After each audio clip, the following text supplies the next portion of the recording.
नमस्कार अमरावती। भारतीय जनता पक्षाला पूर्ण बहुमत या ठिकाणी मिळणार आहे। 5 वर्ष अमरावती महानगरपालिका भारतीय जनता पक्षाकडे होती। त्या काळामध्ये अनेक योजना या क्षेत्रामध्ये भारतीय जनता पक्षाच्या माध्यमातून झाल्या।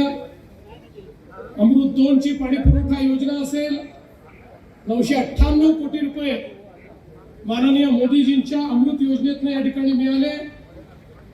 रस्ते विकासाला जवळपास 212 कोटी रुपयाचा आराखडा आपण मंजूर केला। आणि एवढंच नाही तर दक्षिण एशियातील सर्वात मोठी विमान प्रशिक्षण संस्था ही देखील अमरावतीमध्ये लवकरच सुरू होते आहे। त्याचं बांधकाम अंतिम टप्प्यामध्ये आहे।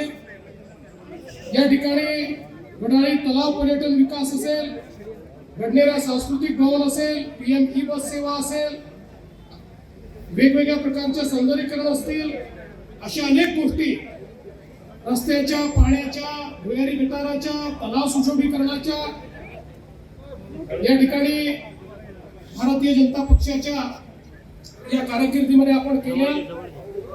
अमरावतीला टेक्सटाईल पार्कच्या माध्यमातून रोजगाराची मोठी संधी मिळवून दिली। आणि आता माननीय प्रधानमंत्र्यांनी PM टेक्सटाईल पार्क देखील अमरावतीला दिल्यामुळे पुढच्या काळामध्ये लाखो लोकांना या ठिकाणी रोजगार प्राप्त होणार आहे। आणि त्या दृष्टीने देखील अमरावती आता सज्ज होत आहे। पुढच्या काळात अनेक कार्यक्रम आम्ही हातामध्ये घेतलेत। पर्यावरण पूरक वाहतूक धोरण असेल, ज्यात डिव्हायडर असेल, सुशोभीकरणाचं पार्किंग असेल, सुलभ शौचालय असतील, स्मार्ट आणि इंटेलिजंट वाहतूक प्रणाली असेल, भुयारी गटार योजनेचा अजून एक टप्पा 256 कोटीचा, आंबा नाला पुनरुज्जीवन 100 कोटी रुपये, असे अनेक कामं हे आता हातामध्ये आम्ही घेतो आणि त्यातनं मोठ्या प्रमाणात आपण काम करणार आहोत। आपल्याला माहिती आहे अंबादेवीचा जो प्रकल्प आहे 200 कोटी रुपयाचा, त्यालाही राज्य सरकारने मान्यता दिलेली आहे।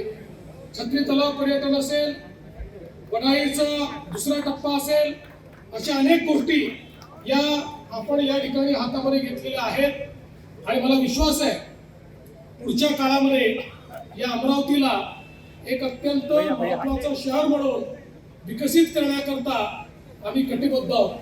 आपल्याला कल्पना आहे की भाऊसाहेब पंजाबराव देशमुखांनी या अमरावतीमध्ये आणि मग पश्चिम विदर्भ आणि विदर्भामध्ये शिवाजी शिक्षण संस्थेच्या माध्यमातून शिक्षणाचा प्रचार आणि प्रसार केला। आणि आज अमरावती आणि या परिसरामध्ये मोठ्या प्रमाणात आमची मुलं शिकतायत। आणि आमच्या मुलांची इच्छा आहे की अमरावतीमध्ये IT देखील आलं पाहिजे। त्याही दृष्टीनं पुढच्या काळामध्ये आम्ही विशेष प्रयत्न करू। या ठिकाणी ITच्या संदर्भातली गुंतवणूक आली पाहिजे, अशा प्रकारचा प्रयत्न आम्ही करणार आहोत। आज म्हणजे मला फार उशीर झालाय, कारण मला अकोल्याची सभा करायची आहे आणि एअरपोर्टवरनं 5:30-6 नंतर फ्लाईट तिकडच्या उडणार नाही, त्यामुळे मी अधिक या ठिकाणी बोलणार नाही। पण मी सर्व माध्यम प्रतिनिधींचे मनापासून आभार मानतो की आपण देखील या ठिकाणी थांबलात। आणि अमरावतीच्या जनतेला आश्वस्त करू इच्छितो, पुन्हा एकदा भारतीय जनता पार्टीवर तुम्ही या ठिकाणी विश्वास दाखवल्यानंतर अमरावतीला या महाराष्ट्रातले एक आधुनिक शहर म्हणून आम्ही तयार करून दाखवू, हा विश्वास व्यक्त करतो आणि थांबतो। धन्यवाद।